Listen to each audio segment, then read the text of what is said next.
Rádio Novelo. Bem-vinda ao Rádio Novelo Apresenta. Eu sou a Branca Viana. Você conhece aquela frase, as regras foram feitas para serem quebradas? Se a gente pensar nessa frase ao pé da letra, ela não faz sentido nenhum. É claro que as regras não foram feitas para serem quebradas. As regras foram feitas para serem obedecidas. Para ordenar as coisas, para criar padrão, para proibir algum comportamento que faz mal para os outros ou que é perigoso. Mas claro, a gente sabe que tem regra que já nasce arbitrária. Regras que prejudicam algum grupo ou que privilegiam o outro. Ou regras que alguém com um pouco de poder conseguiu emplacar, mas que não fazem sentido para a maioria das pessoas. E tem também as regras que ficam caducas, que já fizeram sentido em algum momento, quando a configuração do mundo era diferente, e que depois elas simplesmente não precisam mais existir. Tem regra implícita, que não está em nenhuma constituição, em nenhum estatuto, em nenhum código, mas que é quase da ordem do bom senso. E são tantos os exemplos possíveis que eu nem vou me arriscar aqui, porque eu aposto que você já está imaginando vários. Mas mesmo quando a gente está falando de regras legítimas, que têm razão de existir, sempre vai aparecer uma situação que desafia aquela regra. Essa semana, a gente tem 2 histórias de pessoas tentando desafiar as regras do jogo. Ou do universo. Às vezes até do senso comum.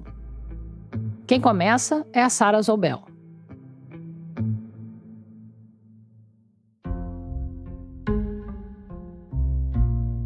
O bote de uma jiboia foi uma das coisas mais impressionantes que eu já vi na vida. Acho que foi ali por 2006, 2007, quando eu estava na graduação em biologia. E teve uma aula que levaram a gente para observar o processo de alimentação de 2 serpentes. Uma era venenosa, se eu me lembro bem, uma cascavel, e a outra não era. A outra era uma jiboia. A turma toda entrou numa sala onde estavam 2 tanques de vidro grandes, cada um com uma cobra.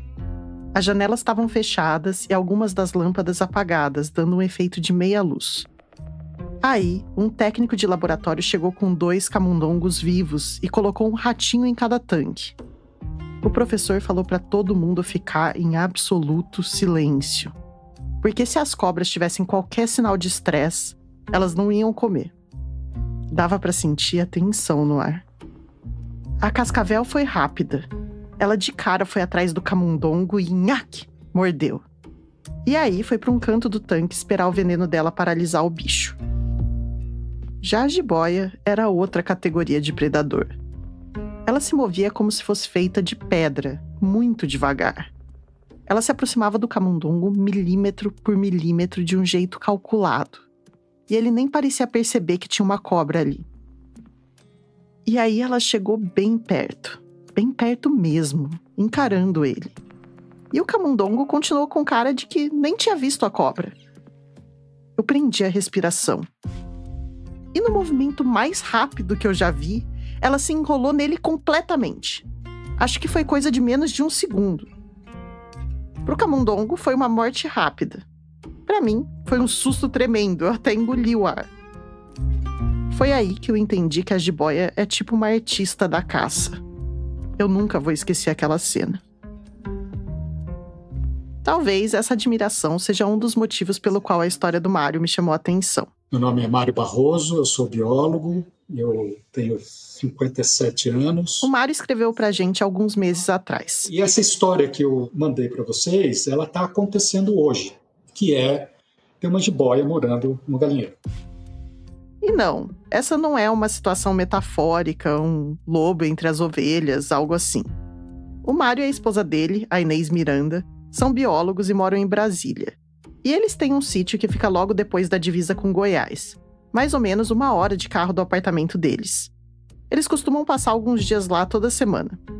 Os 2 trabalham com meio ambiente. E eles acharam legal tentar aplicar no sítio o tipo de coisa que eles viam no trabalho. Esse sítio ele é meio um laboratório entre aspas, claro, né? De vivência da burocracia, das necessidades do que você precisa fazer, se você for fazer tudo certinho. Então eles foram atrás de obter todas as autorizações necessárias, fazer a gestão de água e energia de forma sustentável, regenerar a mata, tentar aplicar as melhores práticas de plantio. E até certo ponto, eles conseguiram. Mas quando chegou a hora do serviço pesado mesmo... Tudo que a gente tentou deu errado. Tentou criar abelha, tentou fazer horta, tentou fazer plantio de um monte de coisa. Deu tudo errado. Nós temos uma dedicação de fim de semana. Então, eu passo o dia na frente do computador e aí achava que eu ia pegar um trator e fazer um serviço no fim de semana. O que eu consegui foi uma hérnia de cervical, que eu fiquei uma semana de cama. Mas teve uma coisa que funcionou. Então, uma coisa que a gente conseguiu fazer é ter um galinheiro. Elas põem ovos, são galinhas poedeiras. Elas põem os ovos, a gente usa os ovos e elas ficam felizes. Imagina.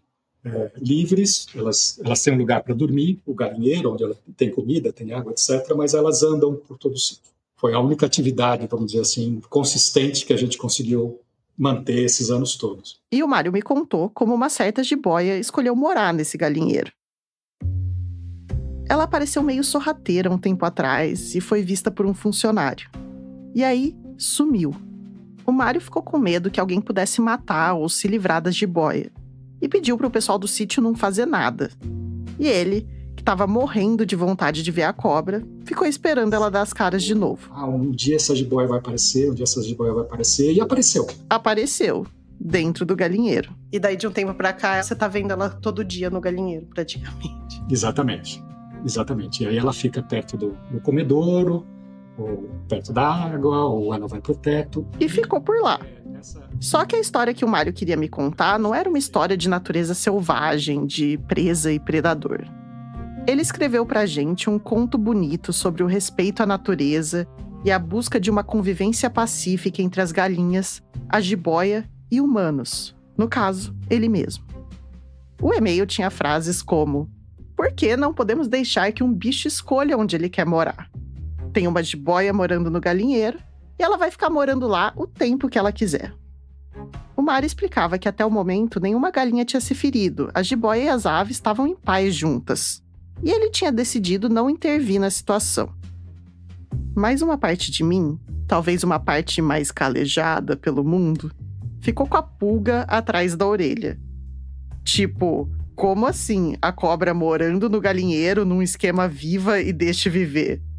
Me parecia uma questão de tempo até que alguma coisa desse errado.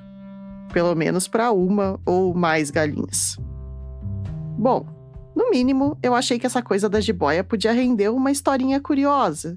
Uma anedota meio engraçada, tipo, o inimigo mora ao lado.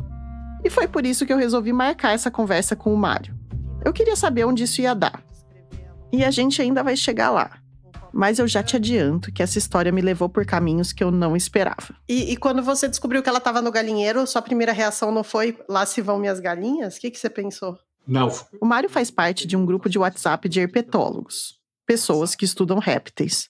E o que ele fez foi... E eu imediatamente mandei para o grupo, falei, olha só, o que tem aqui no sítio? E aí todo mundo falou, ela vai comer sua galinha, cuidado com os pintinhos e não sei o que lá. Eu falei, não, tá aqui de boa, né? Mesmo com os alertas dos colegas, o Mário não se preocupou. A cobra era jovem e relativamente pequena ainda. Ela tinha 1,20 m de comprimento e o diâmetro de um copo americano. As galinhas eram adultas e pareciam grandes demais para ela.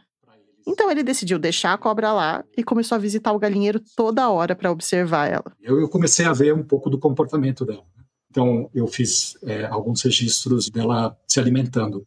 E ela se alimenta muito frequentemente dos lagartos que moram no galinheiro, né? Então eu tenho fotos dela comendo o que a gente chama de calango, né? Ela fica muito tempo parada, né?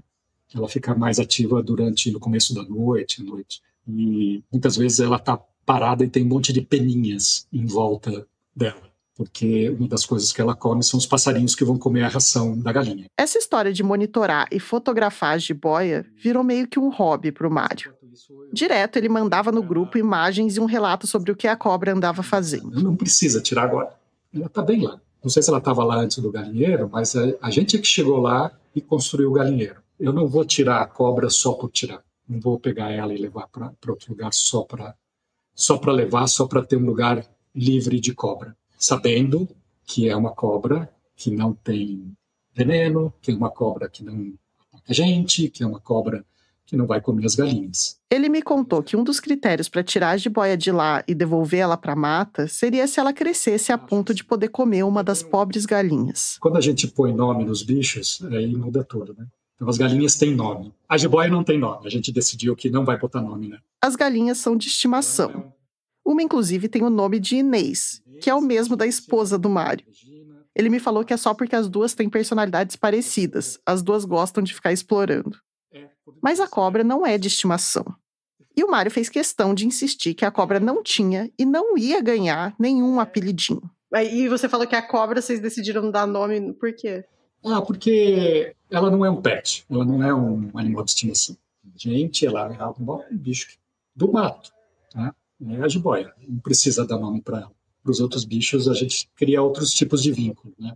A jiboia é uma coisa mais de um respeito mútuo, então não fico pegando nela, não fico cutucando ela. De vez em quando eu vou lá e tiro uma foto, mas é assim que eu faço. E ok, eu entendo que a jiboia é selvagem e que a gente tem que respeitar o lugar desses bichos na natureza. Mas, para ser bem honesta, até esse ponto, eu achei que a história estava indo por um caminho meio previsível. Foi quando a coisa mudou. Bom, esse é o lado legal. Então eu tenho, vamos dizer assim, um diário na minha convivência com a jiboia, ela está bem. Essa é a parte legal, interessante, né? Bacana. Mas tem uma parte também que é um conflito que agora eu tenho em casa. O conflito que ele fala é com a Inês humana, a esposa dele, que, lembra, também é bióloga. E foi só aí que ele me falou que ela não concorda com ele quando o assunto é a jiboia. Você quer conversar com a Inês? Ah, ela tá aí? Se ela quiser falar comigo, eu adoraria. Ela vai contar outra história. Inês, você quer falar com a jiboia? Nessa hora, eu fiquei curiosa. Será que a jiboia no galinheiro era mais do que uma história de suposta harmonia entre espécies tradicionalmente opostas? Será que um drama familiar estava se desenrolando por trás dessa suposta convivência pacífica entre presa e predador? Oi, Sara. Tudo bom? Tudo bem. Não, então, o Mário tava me contando a história da jiboia. E daí ele falou que você tinha todo um outro lado dessa história. Eu tenho outro lado da história. Me conta. Basicamente, a Inês não compra nem um pouco a ideia utópica do Mário de que a jiboia possa ficar morando por tempo indeterminado no galinheiro. Eu só queria que ele pegasse a jiboia e levasse. Leva pra mata, mas não deixa ali no galinheiro, entendeu? Ela quer a jiboia fora de lá, o quanto antes. E você tem essa conversa com o Mário sempre? Porque... Sempre eu brigo com ele, porque ele adora ver a jiboia lá. Ele adora ir lá, chegar e olhar e ver a jiboia. E o que a jiboia tá fazendo? Eu bem que pensei que o Mário tinha se apegado à cobra bem mais do que ele estava querendo admitir. E a Inês tinha um motivo mais pessoal para querer a jiboia fora do galinheiro.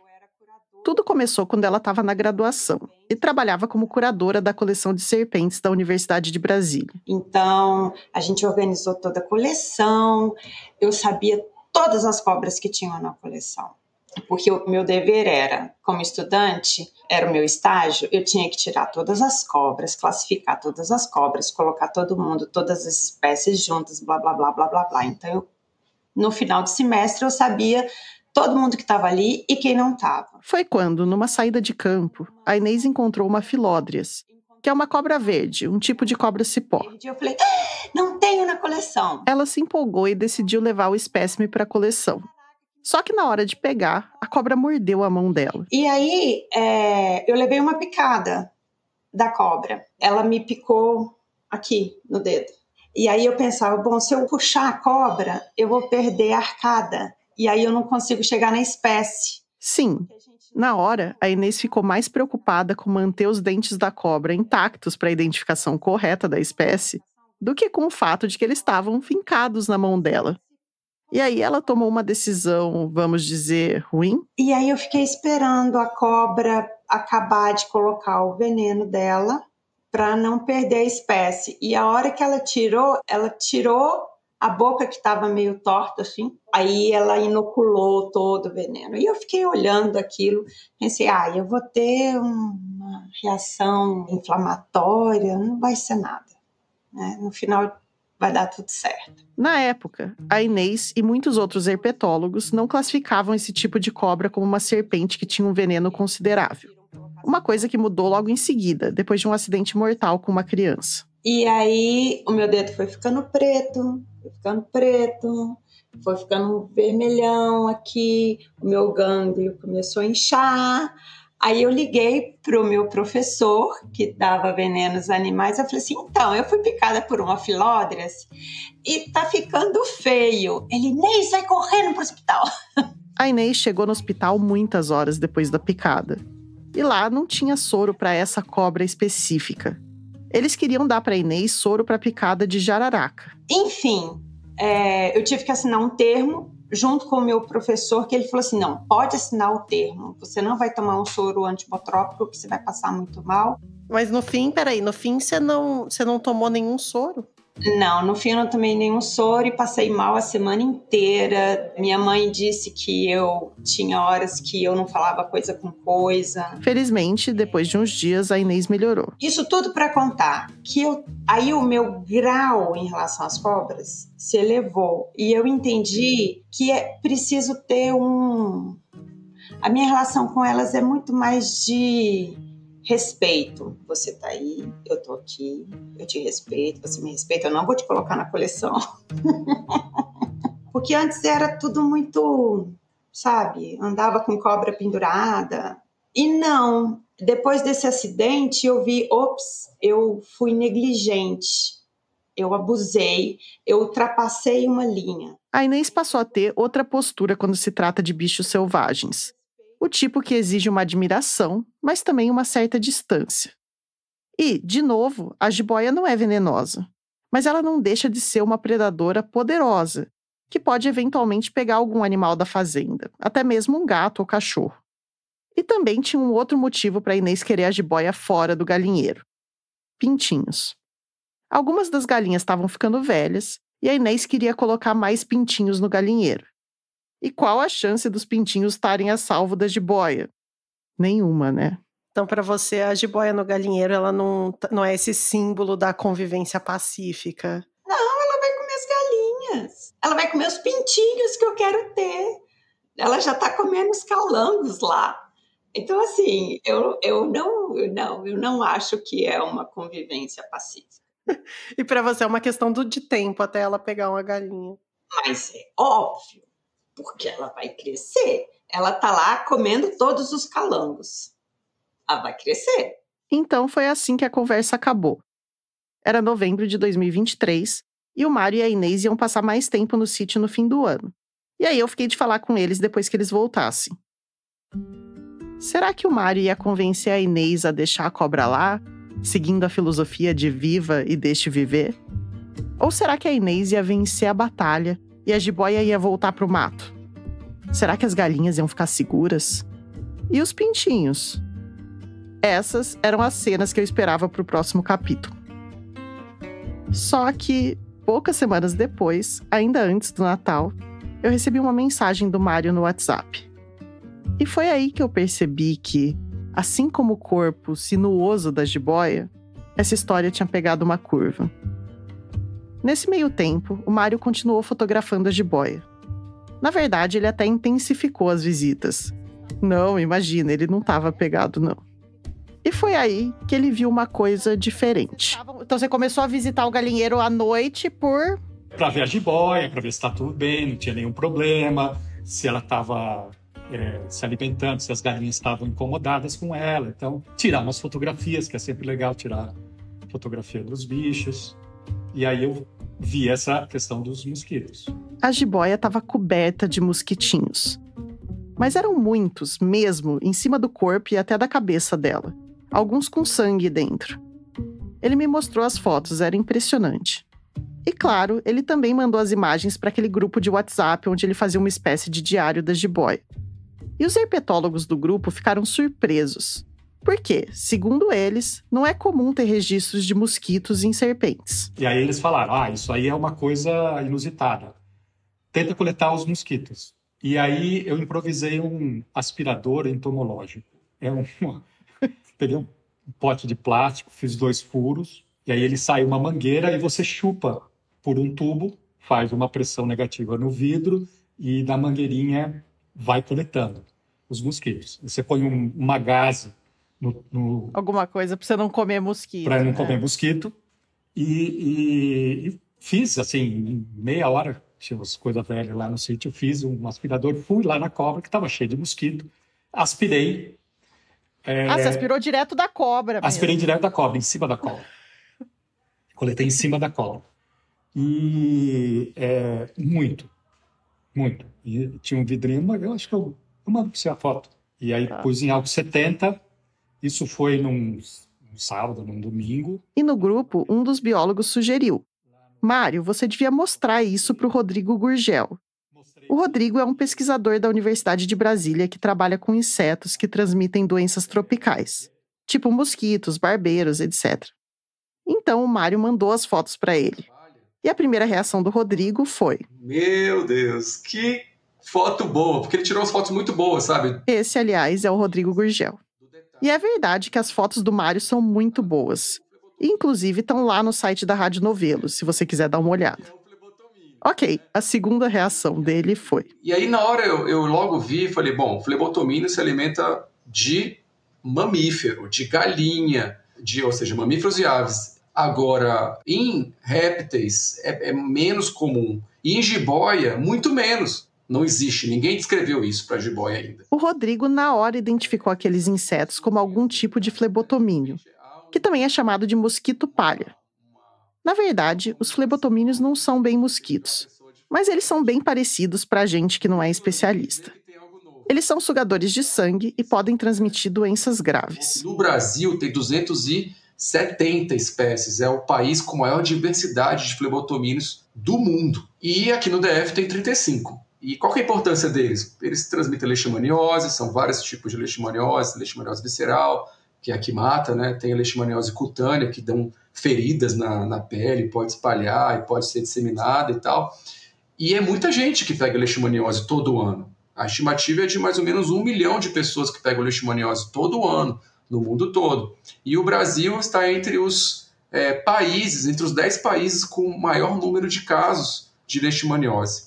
Ela não tem como ser eliminada, erradicada, porque sempre vai ter algum mamífero com leishmaniose, sempre vai ter algum flebotomínio voando por aí. Então a gente tem que conviver com a leishmaniose e fazer com que ela não vire uma epidemia, né? Logo na segunda-feira, o Mário foi cedo no laboratório do Rodrigo com o vidro de mosquitos palha que ele tinha aspirado. O Rodrigo ficou bem empolgado. Eu acho legal, porque assim, o que poderia ser uma simples observação se transforma numa pesquisa, se for bem orientado, né? Para tentar transformar essa simples observação em pesquisa, o Rodrigo precisava de mais dados. E para isso ele precisava de mais flebotomínios. Então ele mandou o Mário de volta com umas armadilhas para fazer mais capturas. Na primeira armadilha foram 300 flebotomínios. E na segunda armadilha, 700 e poucos. Foram mais de 1.000 flebotomínios capturados em apenas 2 noites. O galinheiro estava mesmo lotado de flebotomínios. Qualquer especialista chega ali e fala, é um criadouro de flebotomínio. Por quê? Porque o solo, sem estar cimentado, com muita matéria orgânica, que são as fezes da galinha, e com aquela palha que ele colocou lá, tudo misturado, isso favorece um criadouro para as larvas dos flebotomínios. E, no caso, o sangue das galinhas também garante o lanche das fêmeas dos mosquitos palha adultos. E você conseguiu identificar a espécie que o Mário coletou já? Sim, isso é fresquinho. Eles já analisaram uma parte da amostra. E, por enquanto, a gente identificou já uns 20, e todos os 20, eles eram de uma espécie chamada Evandromia lenti. Essa espécie, essa Evandromia lenti, já tinha sido detectada aqui no DF. E não é a espécie principal vetora da leishmaniose. Essa é uma notícia boa. E eles estão continuando a pesquisa para ver se também tem outras espécies na coleta, como as que costumam transmitir a leishmaniose. Mas o Rodrigo está ainda mais animado com outra possibilidade. A possibilidade de uma descoberta científica. Se a gente encontrar o DNA da jiboia no intestino de Evandromia lenti, só aí já é uma nota de pesquisa. Já é novo para a ciência. O Rodrigo precisa ter certeza de que os mosquitos palha estavam mesmo picando a jiboia. E não só parando para descansar em cima dela depois de se alimentarem do sangue das galinhas. E ele também quer ver se tem algum parasita nesse sangue. Se esses flebotomínios estão picando a jiboia, será que eles podem transmitir alguma doença específica de serpentes? Outra novidade, seja qual parasito for. E, com essa mistura de bichos selvagens, bichos domésticos e humanos, todos morando muito próximos, ainda existe a possibilidade de um parasita conseguir pular de uma espécie para outra. O fato é que com vírus esse é muito comum, dos vírus pularem de animais para seres humanos, né? E esse processo pode acontecer também com as leishmanias, e a gente tem que pensar nisso. Claro, tudo isso ainda é especulação. Ainda está cedo para saber a resposta para essas perguntas. E o Rodrigo e os alunos dele ainda vão passar alguns meses fazendo os experimentos para entender melhor o que estava acontecendo ali. Mas agora, a história da jiboia no galinheiro tinha virado outra coisa. Não era mais um conto de convivência harmônica entre presa e predador. E também não era mais um conflito familiar sobre deixar ou não deixar uma cobra morando com as galinhas. Por acaso, o experimento do Mário de não interferir no local que a jiboia escolheu e a fixação dele em documentar a vida da cobra transformou o animal em objeto de estudo. Ela virou uma novidade científica. Quem sabe, o primeiro registro de uma jiboia picada por esse tipo de inseto. Só que a possibilidade da jiboia estar sendo prejudicada por estar morando no galinheiro, por estar possivelmente sendo picada por mosquitos palha, quem sabe até exposta a alguma doença ou até virando um vetor de doença em potencial, tudo isso pesou para o Mário. E foi aí que ele começou a questionar a posição dele quanto à jiboia. Então, acho que eu estava mais empolgado com essa presença da fauna do lado muito próximo. Acho que tomar mais cuidado e ter menos interação, talvez, não sei. Então, eu estou no momento de rever um pouco o que eu fiz, de não ter tirado a jiboia desde o começo, dos meus sentimentos, de achar legal, de quase que manter o bicho nessa situação, dar um jeito de que ele ficasse lá para eu conseguir ficar olhando e registrando e tirando foto e sei lá. Então, esse meio termo, né? Esse meio termo entre estar na natureza, curtir a natureza, mas entender que tem uma distância que é importante, né? Tem uma distância... Sim, não é para ter uma jiboia no galinheiro. O Mário estava repensando aquele discurso inicial dele, de que jiboias, galinhas e humanos poderiam viver em harmonia sob um mesmo teto. Será que ele chegou a acreditar mesmo naquilo? Ou será que era, na verdade, uma desculpa para ele poder continuar bisbilhotando a jiboia? Para ele ter a satisfação de ver um animal selvagem de pertinho. E para ficar bem claro, eu não estou julgando o Mário. Na verdade, eu entendo completamente ele. Eu também não sei se eu ia resistir ao impulso de, entre aspas, domesticar uma jiboia. Inclusive, eu, mesmo de longe, já tinha dado um nome para ela na minha cabeça. Para mim, era a Giba. E depois de ver tantas fotos dela, eu comecei a gostar dela também. Eu até mandei uma mensagem para ele admitindo a minha fraqueza. E foi aí que a tal da ilusão da jiboia sem nome, do bicho selvagem que dava para observar sem se apegar, caiu totalmente por terra. E você tinha um papo de que vocês não tinham dado nome pra jiboia, mas depois eu descobri que vocês tinham. Não, eu não chamo ela de Gigi pra ninguém. Só eu, na minha cabeça, que chamava ela de Gigi. Só internamente. E a Inês jura que não chamava ela de Jerônimo. Na verdade, a Inês chamava ela de Gertrudes. Peraí, Gertrudes era quem? Gertrudes era a cobra do galinheiro. Porque eu chamava... A gente não podia dar nome, né? Porque quando você dá nome, você apega ao bicho. Então a gente combinou que a gente não ia dar nome. Mas eu tinha o meu nome, eu chamava ela de Gertrudes. Eu sabia que era balela essa história da cobra não ter nome. Então até a Inês, que queria desde o começo devolver a jiboia pra mata, também tinha se apegado à bichinha. A Gertrudes, ou a Gigi, ou a Giba, enfim. O que ficou claro pro Mário e pra Inês é que eles não podiam deixar aquela situação ficar daquele jeito. Então o que eu fiz foi, eu tomei uma decisão de reformar o galinheiro. Eles decidiram colocar um piso de concreto para poder limpar melhor o galinheiro e acabar com a infestação dos mosquitos palha. E nessa, a jiboia ia ter que voltar para a mata. Inclusive, no dia que ele foi tirar a jiboia, ele mandou para mim um vídeo que mostrava onde ela estava no galinheiro. Esses daqui são os ninhos da galinha. E ela estava embaixo da palha de um ninho, a galinha praticamente sentada na cobra junto com os ovinhos dela. O interessante é que dessa vez tem alguém escondido embaixo do ninho. Ela tá aqui. Imagino que é fugindo dos mosquitos. Até deu um quentinho no coração de ver a galinha e a jiboia juntas, em harmonia pela última vez. E aí ele pegou a Gigi, Giba, Gertrudes e levou ela para a mata, para longe do galinheiro.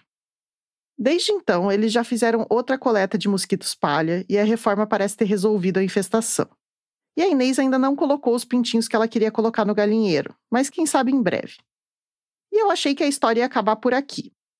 Mas...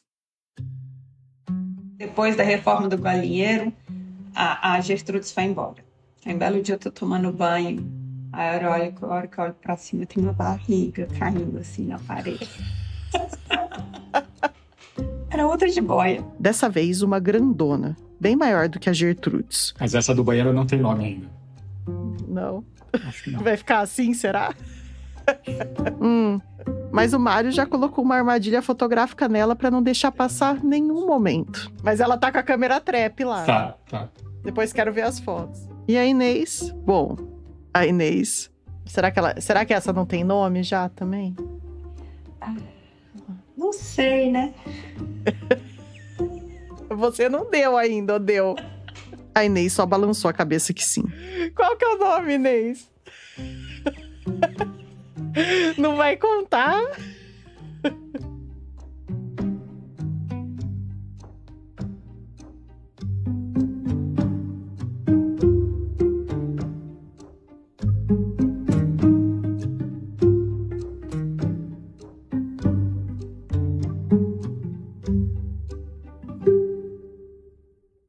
Essa história foi produzida pela Sarah Zobel aos 45 do segundo tempo antes de sair de licença maternidade.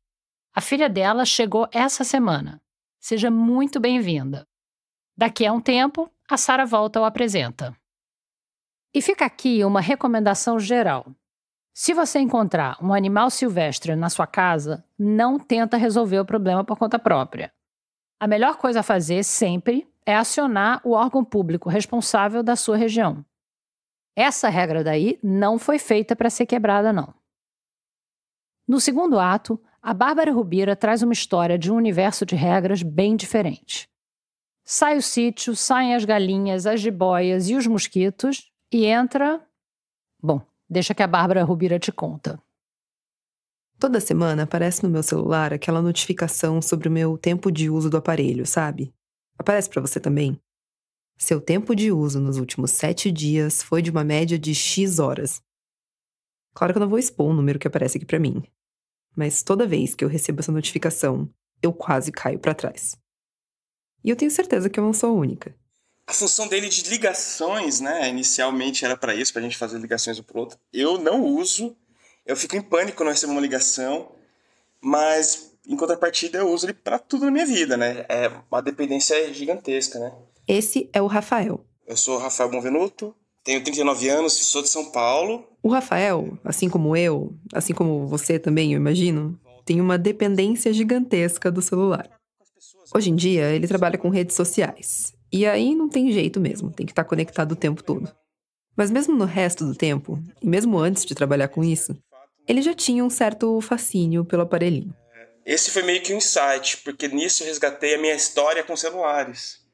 E o quanto eu desejei ter um, numa época que não era tão presente assim na sociedade, né? Eu já devia ter, mas era algo muito caro. Eu lembro que tinha algumas pessoas que rejeitavam a ideia de ter um celular, achavam que poderia ser uma moda passageira. Quase ninguém tinha, assim, né? Essa época longínqua, mesozoica, em que o Rafael era adolescente, é o cenário da história que eu vou te contar hoje. A gente tá falando de uma era de calças de cintura baixa, de cabelo espetado, de prisilinhas de borboleta, de strass em absolutamente tudo, de Britney e Justin de look jeans combinando no VMA, de internet de escada. Eu tô falando do começo dos anos 2000. E eu vi as pessoas lá no celular, os tijolinhos, assim, tudo mais, eu achava maravilhoso, né? Olha que besteira, hoje em dia tem uns jogos super elaborados, assim, né? Naquela época eu vi o jogo da cobrinha, né? Que eu tinha... A dependendo da sua idade, eu aposto que você também tinha inveja daquele seu amigo que andava por aí ostentando um celular Nokia, que trocava de ringtone como quem troca de roupa, que ficava jogando cobrinha na mesa do bar só pra fazer inveja em todo mundo. Ali na virada do milênio, o Rafael tinha um sonho. Eu tinha um trabalho simples, era caixa de mercado, né? Eu trabalhava num extra. Então o salário era bem baixo. Então não tinha condições de ter um celular mesmo, né? Era 2003. O Rafael estava com 18 para 19 anos. Quando ele não estava no caixa do mercado, ele tocava numa banda de rock e tinha também uma rádio pirata. E que nem boa parte dos jovens daquela época, ele era telespectador assíduo da MTV. Assim, eu gostava mais dos programas alternativos, né? Então eu gostava muito de ver o lado B, que uma época foi apresentado pelo Fábio Massari, depois pelo Kid Vinil. Esse é o lado B voltando, estamos sendo embalados por Primal Scream, é só... Aí começou a entrar algumas coisas que também viraram meio moda na época, que era o Piores Clipes do Mundo, apresentado pelo Marcos Mion. Repara. Essa hora é o ápice desse clipe, é a melhor, cara. O início do Hermes e Renato, né? Eles eram ídolos, a gente ficava repetindo os bordões dele. Ô, Joselito, sem noção, hein? Os programas do João Gordo também. No começo, mais um gordo do Agogô aqui na MTV. Aqui. Eu gravava vídeos VHS com os clipes. E daí não tinha YouTube, então a gente se reunia e ficava vendo os programas gravados em fita VHS da MTV. Era o nosso YouTube da época, as fitas VHS. A MTV Brasil estreou em outubro de 1990. Mas foi ali, entre o fim da década de 90 e o começo dos anos 2000, que o canal viveu o auge. A grade de programação não parecia em nada com os outros canais abertos da época. Eram cenários de baixo orçamento, mas com uma estética icônica e uma energia meio de caos controlado em toda a programação. O sonho de todo jovem descolado que tinha sinal de MTV em casa era ser VJ. Realmente tem uma conotação muito especial a MTV na minha vida. Mas tinha um programa de sucesso que o Rafael assistia meio no sigilo. Está no ar mais um Fica Comigo! O programa que tenta unir casais.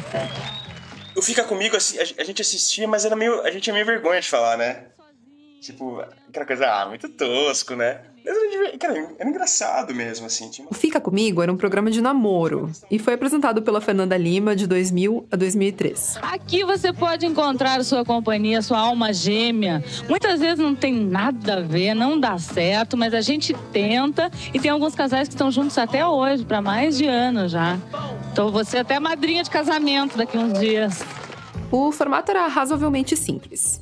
Cada episódio tinha um querido ou uma querida, que era o jovem solteiro cobiçado da vez. Essa pessoa ficava escondidinha numa parte separada do estúdio. Enquanto isso, a Fernanda Lima recebia no palco principal alguns pretendentes, que eram pessoas que tinham se inscrito no programa interessados no perfil do querido ou da querida. Aí daquele puxadinho escondido no estúdio, o querido conseguia ouvir tudo. E conseguia também interagir com a apresentadora e com os pretendentes, mas ele não conseguia ver nenhum deles. Aí o programa ia fazendo várias dinâmicas, testando a lábia e a compatibilidade dos pretendentes com o querido. E ao final de cada uma dessas dinâmicas, iam rolando eliminações, até sobrar só um escolhido. Mas uma coisa que me chamou a atenção, principalmente no programa, era que tinha para todos os participantes, não era só para quem vencia, né? O fato de você participar, você ganhava. Era o Kit Blá, que era um kit da TIM.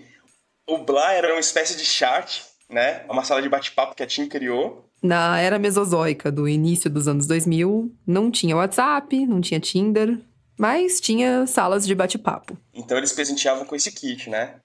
Que vinha o celular e vinha... Eu não lembro o que vinha de complemento. Um kit Blá, como presente de participação. Aqui dentro tem um telefone, ele já faz parte da galera Blá. O apelido dele está na sua tela, você pode mandar uma mensagem. Pelas gravações da época, é difícil ver mesmo o que tinha de complemento no tal kit Blá. Era uma mochilinha com várias coisas dentro. O celular e uns outros brindes. Mas sim, um celular. Meu Deus, um celular. Capitalismo, bicho. Acho que a gente queria ostentar um celular, né? A gente tudo ferrado de... Não tinha grana, não tinha nada, né? Aí eu falei, meu Deus, será que eu faço essa besteira, né? De tentar participar? Eu lembro que era Era internet de escada, né? A gente não tinha grana pra ter uma banda larga, então era depois da meia-noite, era bem madrugadona. Eu falei, deixa eu dar uma olhada lá no site da MTV. Aí você entrava e tinha um catálogo das pessoas que se candidataram pra ser o querido, eles chamam de querido ou a querida, né? Aí tinha que escrever uma história sobre você, etc. Eu não lembro mesmo do que eu escrevi. Tinha que se vender, essencialmente. Você tinha que se vender. Naquela madrugada, o Rafael escolheu uma das queridas que apareciam no site da MTV, fez o possível para se vender como um bom partido e se inscreveu para participar do programa. Tudo isso no impulso, sem contar para ninguém. Eu tava com receio, mas eu falei, cara, não, eu vou tentar. Eu quero ver o que vai rolar, quero esse celular, olha. Bom, e o que rolou foi que... Eu falei alguma coisa lá que convenceu, pelo visto, né? Porque dias depois, recebi um telefonema, né? Falava, Rafael, você foi aprovado, a gente gostou do seu perfil. Aí fiquei de dar o retorno da ligação. Agora era da verdade. Só que tinha um porém. Então eu namorava. Esse era o problema, né? O Rafael tinha namorada. Ele não se inscreveu no Fica Comigo atrás de romance. Ele tava de olho mesmo, era no jabá do patrocinador. Pelo menos foi isso que ele me disse quando ele me contou essa história 20 anos depois. E eu acreditei. Mas naquela época, não era a mim que ele tinha que convencer. Eu tenho uma namorada, eu vou participar de um programa. O que eu faço? Minha namorada chamava Elvira, né? A gente tinha um namoro, desde os meus 15, 16 anos. Então... Lembrando que, nessa época, o Rafael tinha 18. Então, ele e a Elvira namoravam até que há bastante tempo, né? Para os parâmetros de um namoro adolescente. E não é como se ele pudesse só dar um migué e não falar nada pra ela, né? Tipo, ele ia aparecer na TV. Eu falei, Elvira, vem cá. Deixa eu contar uma coisa. A Elvira também era telespectadora assídua da MTV e também assistiu Fica Comigo. Mas, claro que ela nunca tinha imaginado ver o próprio namorado no palco da Fernanda Lima. Como assim? Como assim? Aí eu falei, mas é que eu queria ganhar o celular, você tá ligado que Kit Blá, né? Ela ficou, porra, sério? Mas a gente começou a risar da situação. Ela falou, tá bom, eu vou aceitar, cara, mas, mano, se você me fizer passar vergonha, porque já vai passar vergonha, né? Todo mundo sabia que a gente namorava. Mas se você me fazer uma vergonha de traição, mano, você tá ferrado comigo, cara. Bom, eu achei justíssima a reivindicação de não ser corna em rede nacional. O Rafael também achou. Então ele ligou de volta pra MTV e confirmou a participação dele no programa. A produção passou pra ele todas as informações de data e de horário e disse que ele podia levar 2 acompanhantes. Você pode levar 2 pessoas, tal. Eu falei, legal. Aí ela falou assim, eu vou junto. Lógico, eu vou ter que ir junto. A Elvira, a namorada do Rafael, ia acompanhar a gravação do programa ao vivo, direto da plateia. Aí quando o Rafael passou os nomes dos acompanhantes pra produção, ele não falou da relação entre eles, claro. E junto com a Elvira ia também uma amiga do casal, pra dar um apoio moral. Aí eu já comecei a divulgar e tudo me perguntava, pô, mas e a Elvira? Eu falei, não, tudo certo, a Elvira vai junto, a gente já negociou e não tem problema. Tava tudo certo com a Elvira, mas o Rafael precisava de uma estratégia. Porque ele tava indo num programa de namoro, mas não era pra arrumar um namoro. Aliás, o objetivo ali era conseguir ir num programa de namoro sem acabar com o namoro que ele já tinha. Então eu já combinei com ela, fui falando com a Elvira, pode deixar que, eu vou fazer todas as decisões inversas. Tudo que ela fala assim, você gosta disso? Eu falo, não gosto. Fui o caminho de ser o cara chato, né? No dia da gravação, o Rafael foi sozinho. Ele e os outros participantes tinham que chegar um pouco mais cedo, pra passar ali pelo styling e pra conhecer a equipe do programa. A gente fica numa salinha, aí tava lá no camarim, conhece as outras pessoas, né? Todo mundo assim, oi. A Elvira e a amiga iam só depois, com o nome na lista de acompanhantes na portaria. Mas dali pra dentro, era como se eles não se conhecessem. Eu sou uma pessoa muito tímida, tava muito nervoso mesmo.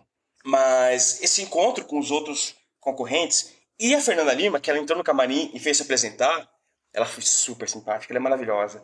Então quebrou o gelo, ela deu um alívio assim. Eu tava muito nervoso, nessa hora deu uma baixada de bola, deu uma relaxada. De volta com o Fica Comigo, o programa mais romântico da televisão brasileira. Vamos chamar a nossa querida de hoje. O nome dela é Vivian, ela tem 20 anos. Vem pra cá, Vivian! A Vivian era a querida da vez. E o Rafael era um de 4 pretendentes que estavam lá, teoricamente, pra tentar conquistar o coração dela. E ela se apresenta, depois ela chamando 1 a 1. E eles não revelam a ordem, né? O Rafael foi o penúltimo a entrar no palco. O terceiro entre os 4 pretendentes. Por isso, eu vou chamar o próximo interessado na Vivian. Ele tem 18 anos, o nome dele, Rafael, também. Pode entrar, Rafael. Já tinha tido um cara chamado Rafael entre os 2 primeiros pretendentes que entraram. Oi? Tudo bom? Tudo bem. Você é tímido?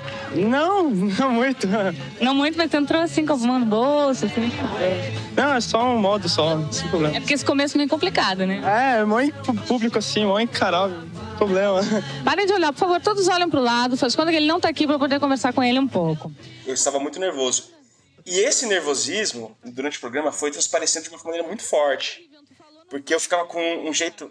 É muito vergonhoso. Eu fico assim, ó, fazendo umas caras de tímido e rindo, assim. Ô, Vivian, é o seguinte, como temos 2 Rafaels... vamos... Ou Rafaéis, um eu vou chamar de Rafael, tu eu vou botar um apelido, pode? Manda aí. Topete? Topete? Pode ser, não, beleza, vou Topete. Topete? Não, ficou legal. Ele tem um topetinho. Ou tu prefere algum outro apelido? Não, gostei de Topete. Topete, então... Eu usava um topete com gel, eu vivia com gel. Era 24 horas usando gel. Eu fazia um maldito topetinho assim, espetado, sabe? Levava muito tempo esse look? Puta, levava um pouquinho. Eu lembro que eu de manhã acordava, ia comprar pão e passava o gel. Topete, então pode sentar, Topete. O Rafael, ou melhor, o Topete, tava claramente nervoso. Mais que a média ali. E eu não sei por que raios isso, de uma certa forma, conquistou a plateia. Então, tudo que eu falava da minha timidez, a galera gostava, então... Ele não tem celular, ele não tem desenvoltura em frente às câmeras, ele não tem interesse na querida. Mas ele tem o povo. Vamos começar aqui o jogo da verdade com os 4 interessados. Preparados? E aí, o Rafael tinha que andar naquela corda bamba. Driblar o nervosismo e convencer a querida de que eles não eram um bom match, sem parecer um babaca completo. A estratégia que ele bolou foi tentar mostrar pra Vivian que eles não tinham nada em comum. Ah, ela gosta disso? Então eu não gosto. Poxa, que pena. Rafael Topete. Tu tatuaria o nome da Vivian? Você tatuaria? É. Nossa, que chato, eu tenho maior medo de agulha. É? Ah, não é comigo não, agulha. Porque a Vivian adora tatuagem. É? Cara, hoje eu sou completamente cheio de tatuagens. Fala aí, Rafael, o nome de uma banda que tu não gosta. Que eu não gosto? Eu não gosto de Charlie Brown, de CPM, de Detonautas, de... Não gosta? Não gosto de nada atual. Tu gosta, Vivian? Puta, meu, gosto. E aí, se a Vivian te convidasse pra ir num show dessas bandas que ela gosta, tu iria com ela? Se pagasse pra mim... Se pagasse? Se pagasse eu ia. Só se pagasse? Só se pagasse. Então ele não iria no show contigo, tá? Tudo bem? Ela ficou meio tristinha. Só pra deixar registrado. Eu, uma baita fã de Charlie Brown Jr., tô com a Vivian nessa. Mas eu realmente não era muito fã mesmo. Mas deixa eu perguntar, que banda que você mais curte, assim, Rafa? Eu curto Elvis. Pô? Elvis é o rei. O Rafael gosta das bandas que já passaram, que deixam... Ô, Rafa, mas daí que veio o Topete? Não, eu gostaria de ter o que nem o dele, mas o meu é mais espetadinho, assim, mais bobinho. O dele é mais só na frente. Assim. Se tivesse que nem o dele, putz, sucesso. Lembrando que a Vivian estava em outra parte do estúdio, então ela não conseguia ver o tal Topete. Que não parecia em nada com a cabeleira do Elvis. Tava mais pra integrante do NSYNC. Mas a plateia tava vendo o Topete. E tava gostando. Topete, tua vez. Topete agora eu vou chamar ele de Elvis. Vamos lá, Topete! Elvis. Que música tu quer ouvir? O Elvis tá muito aplaudido, hein? Uhum. Ou seja, mesmo falando das coisas que, pra ser contraditório, pra ser o oposto dela, eu fazia de um jeito que as pessoas começavam a dar risada, gostar e tudo mais. O auge da popularidade do Rafael com a plateia foi uma hora em que ele cantou um trechinho de uma música do Elvis, a pedido da Fernanda Lima. Canta, canta, canta, canta. Antes dele contar a historinha, canta só um trechinho de Elvis pra gente. Canta. It's now or never. Eu canto It's now or never, lá, horrível. Be my darling, be my tonight. Cara, é muito vergonhoso aqui. Aí eu canto, aí todo mundo... Quem sabe faz ao vivo. Começa a vibrar, a Fernanda Lima também começa a rir, dá maior apoio. E talvez por isso, mesmo com as respostas todas erradas, o Rafael foi passando de fase no programa. Chegava a hora de eliminar um participante e ele ficava. Sucesso total para qualquer pretendente que realmente estivesse lá pelo mote do programa, né? mas não pro Rafael. Porque no meio de toda a plateia vibrando com a performance dele, tinha uma pessoa que não tava gostando nada dessa história. Aí a Elvira tava de frente, assim, pra mim. E eu ia participando, ela ria, assim, algumas partes, assim. Mas quando eu ia passando de fase, eu dava uma olhadinha pra ela, eu só via ela assim. Ela tava com o pé na arquibancada, assim, pra apoiando os braços, assim, com a cabeça. E ela ficava olhando, assim, pra mim, tipo, muito brava, assim. E eu ficando, né? Quando o Rafael viu, já era a parte final do programa. E a decisão tinha ficado só entre ele e um outro participante. Puta, eu preciso ser eliminado agora. E pra ser sincera, analisando bem, o outro cara foi muito melhor. Ele era melhor de chaveco, ele falava bem, parecia estar realmente interessado na querida, eles tinham coisas em comum. E eu não sei se foi a imagem do Elvis ou se foi a influência da plateia. Mas na decisão final, a coisa desandou de vez. A pergunta é, com quem tu ficas? Com o Topete. Com o Topete. Aí nessa hora eu olhei pra Vira. Aí ela ficou meio azeda, assim. Ali da plateia, a Elvira tava fuzilando o Rafael com os olhos. Porque ela já conhecia o formato do programa, né? E ela já sabia o que tava por vir. Porque aí, nessa parte final, o que eles fazem? Eles colocam uma venda nos seus olhos e você pergunta pra querida, no caso a Vivi. Vivi, fica comigo? Se ela quisesse ficar comigo, ela me beijava na boca. Se ela não quisesse, eu dava um beijo na bochecha. Mas eu não queria arriscar essa parte. Eu falei, meu Deus, não posso arriscar, vai que ela me beija na boca na frente da minha namorada. O Rafael precisava se livrar dessa o mais rápido possível. A boa notícia é que ele tinha um plano. Aí eu pensei do nada, uma estratégia. Num golpe de mestre, entre a gravação de um bloco e outro do programa, o Rafael tinha cutucado o outro finalista. Aí eu falei, mano, se liga. Tá vendo aquela menina na plateia? Aí eu aponto pra Elvira. Tá vendo aquela menina lá? Pô, ela não para de me olhar, cara. Tô achando ela mó gatinha, assim, mó da hora. E ela realmente devia estar olhando pra mim mesmo, mas com ódio, né? Não devia ser nenhum... Tava plantada a semente. E nisso, vamos pro quadro final, eu morrendo de medo. Vivian, é o seguinte, agora tu vai lá conhecer o Topete. Espero que vocês se gostem, que tu goste dele, que dê certo, que vocês sejam muito felizes. O amor é lindo. A cena é a seguinte, é o ápice de todo episódio. Música de romance. O Rafael e a querida estão os dois em cima do palco, vendados. E a querida vai tirar a venda dela pra poder ver o escolhido pela primeira vez. Só que o Rafael não podia deixar a coisa chegar a esse ponto. Eu queria ser meio... Realmente, eu fui participar, ganhei meu celular e fui embora. Acabou. Era só isso, né? Não queria que tivesse a proporção que teve. Rafael, difícil esse momento, né? Eu não sei, eu tô meio desistente. Desistente? Não sei. Eu começo a falar com uma voz muito fina, horrível, assim, eu não sei. Acho que eu não vou ficar com ela, não. Por quê? Eu não sei, acho que não rolou uma combinação assim. Antes de beijar, tu acha? Acho que é. Aí começa a ficar mó doideira, o programa fica todo mundo sem entender. Gente, o que tá acontecendo nesse programa, hein? Oh, não. Alguém manda chamar a polícia militar aqui, por favor, pra me ajudar? Aqui eu preciso abrir um parênteses. Tudo bem que o Rafael fez o que ele podia ali no palco pra não ser o escolhido. Mas a pobre da Vivian também não merecia a humilhação de ser rejeitada em rede nacional, né? Ela não tinha nada a ver com a história. E o cara tava ali, supostamente, porque tinha se interessado por ela. Oh, desculpa aí, Vivian. Vivian! Eu descobri com que ele quer ficar. E foi a minha sementinha. Não, eu ouvi uma voz do além aqui, que ele queria ficar com aquela menina ali, ó, que tá com a mão no joelho ali, ó. Ela sabe que é com ela. Ali da coxia, o outro finalista soprou pra ela que tinha uma menina na plateia em quem o Rafael estava interessado. Aquele cochicho tinha dado certo. Aí a Vivian diz que também não queria ficar com ele mesmo e nem com mais ninguém. Ela até que segura bem a pose, mas dá pra ver que ela ficou meio chateada. E com razão. Ficou um climão. Ah, uma curiosidade. Na época do Orkut, eu procurei ela e acho que eu mandei uma mensagem de desculpas pra ela, ela não aceitou. Isso depois, né? Na hora ali, pelo menos ela não saiu de mãos vazias. Tá aqui um kit Blá, ela tem um telefone já aqui dentro. Se você quiser, mande uma mensagem, o apelido dela tá na sua tela. Aí a querida sai do palco e o programa vira do avesso. O Rafael continua lá. O negócio é o seguinte, esse programa me surpreende a cada dia, é impressionante. A guria que ela falou que tu queria ficar é aquela lá que tá com a mão no joelho. Quer?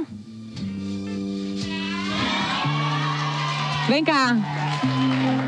Nisso, a Elvira desce da plateia pro palco.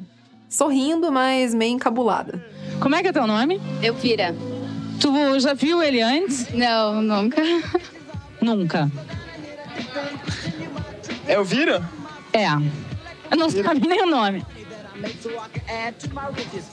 Tu tinha visto ela na plateia? Vi, achei ela muito bonita. Então vamos colocar uma música. DJ, capricha aí. Não deve ter Elvis aqui, ele não trouxe. Em vez de fazer a versão final de beijar a Vivi, eu faço com a Elvira. Elvira, de uma hora para outra, ela virou a querida do nosso programa. Fala pra ela o nome desse programa. Elvira, fica comigo?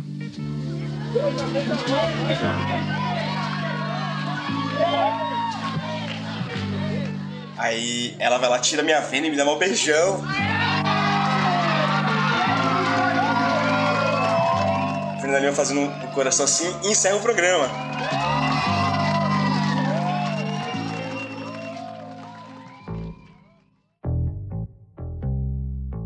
Aí a gente tava indo embora pra uma saída do programa e tudo mais. Nisso, sobe um cara que ele era... Eu sempre vi ele nos bastidores da MTV, um produtor, eu acho. A gente tava descendo a escada, ele subiu correndo assim e falou assim: vocês se conhecem? A gente, não. Fala a verdade, vocês se conhecem? E o olho dele esbugalhado assim, eu... Não, a gente não se conhece, não. Acho que ele devia ter pesquisado alguma coisa, então ele... Lembra? A Elvira tinha ido pra plateia como um dos acompanhantes que o Rafael podia levar pra gravação do programa. Eu imagino que ali, no estúdio, eles não tinham mais o controle exato de quem era o acompanhante de quem estava sentado onde e tudo mais. E o Rafael e a Elvira mantiveram a história de que eles não se conheciam até o fim. Foi só quando já estavam os dois no metrô, indo pra casa, longe de todo mundo, que eles finalmente respiraram aliviados. E aí puderam rir um pouco da coisa toda. Porque no fim, deu tudo errado, né? Mas deu tudo certo. Mas deu certo. De uma certa forma, causei no programa, mas ganhei meu celular. Meu namoro ficou em dia. No final das contas, a missão foi cumprida. Ele ganhou o tão sonhado celular. Um Nokia 3310, versão 2000. Aquele que era pequenininho, mais pesado, azulzinho, indestrutível. E ele, pra minha surpresa, além da função de ter o jogo de cobrinha, ele tinha um jogo de navinha. Era um jogo incrível de navinha, assim, sabe aqueles jogos que você vai com a navinha voando e atirando e passava de fase. Todo mundo queria olhar o celular, mexer. Pô, deixa eu jogar esse joguinho aí, eu, claro, usa aí. Então virou um sucesso. O mais louco é que foi o seguinte, o programa demorou pra passar. Tipo, meses depois. Eu achava que pelo que eu fiz, que eles não iam passar o programa. Mas passou.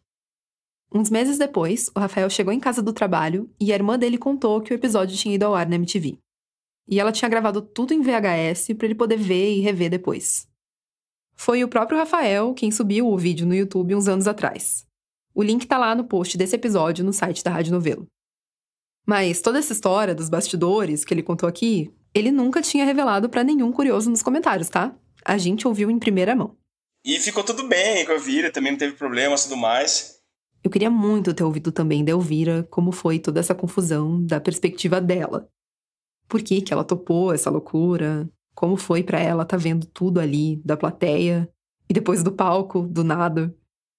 Mas infelizmente, a Elvira faleceu já tem alguns anos, por complicações relacionadas a diabetes. Ela e o Rafael ainda ficaram um bom tempo juntos depois do programa. Foi um namoro adolescente bem longevo. E ele lembra até hoje da relação deles com muito carinho. Acho que, assim, entre idas e voltas, assim, totalizou mais ou menos uns 10 anos de namoro, né? Foi uma boa parte da vida, assim. Tivemos muitas histórias e essa com certeza foi uma delas lá. A história de quando o Rafael ludibriou a MTV, a Fernanda Lima e os telespectadores brasileiros para realizar o sonho de ter um celular com o jogo da cobrinha para chamar de seu.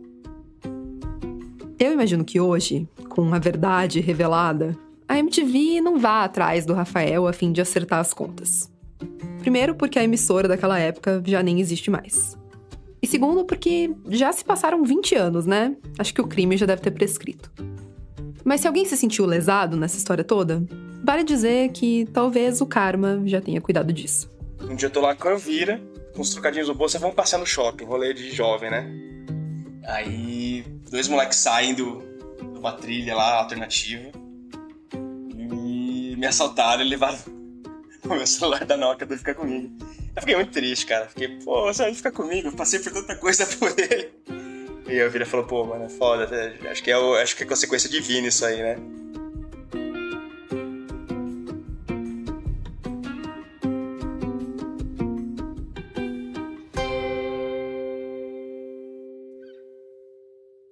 Essa história foi produzida pela Bárbara Rubira. Obrigada por escutar mais um episódio do Rádio Novela Apresenta. No post desse episódio, no nosso site, tem belas imagens da jiboia, Giba, Gertrude e Gigi e um link para conferir na íntegra a performance do Rafael no Fica Comigo. Lá no site da Rádio Novelo, a gente também tem uma seção chamada Envie uma Pauta, caso você queira sugerir uma história para a gente contar aqui no podcast. E se você quiser receber um lembrete no seu e-mail toda vez que tiver episódio novo no ar, e de quebra ainda ficar sabendo dos livros, filmes e afins que a nossa equipe anda curtindo, aproveita para assinar a nossa newsletter. E eu vou lembrar aqui de novo que os episódios do Rádio Novela Apresenta estão disponíveis nos principais aplicativos de áudio. Você pode seguir a gente no Spotify, no Apple Podcasts, no Amazon Music, na Deezer é só favoritar, e também dá para se inscrever no Google Podcasts, no Castbox e no canal da Rádio Novelo no YouTube. Se você for recomendar ou comentar sobre algum episódio nosso nas redes sociais, marca a gente. Nosso perfil é @radionovelo, tanto no Twitter quanto no Instagram. O Rádio Novelo Apresenta é um original da Rádio Novelo. Tem episódio novo toda quinta-feira. A direção criativa é da Paula Scarpim e da Flora Thomson-Devô, e a produção executiva é do Guilherme Alpendre. A gerência executiva é da Marcela Casaca e a gerência de produto é da Juliana Jäger. Nossos produtores sênior são o Vitor Hugo Brandalize, a Evelyn Argenta, a Bia Guimarães e a Sara Zolbel. As produtoras da nossa equipe são a Bárbara Rubira, a Natália Silva e a Júlia Matos. A checagem desse episódio foi feita pelo Bruno Lima. Nesse episódio, a gente usou música original de Kiko Dinucci e também da Blue Dot. A mixagem é do Pipoca Sound. O desenvolvimento de produto e audiência é feito pela Bia Ribeiro. O design das nossas peças é do Gustavo Nascimento. E a nossa analista administrativa e financeira é a Tainá Nogueira. Obrigada e até a semana que vem.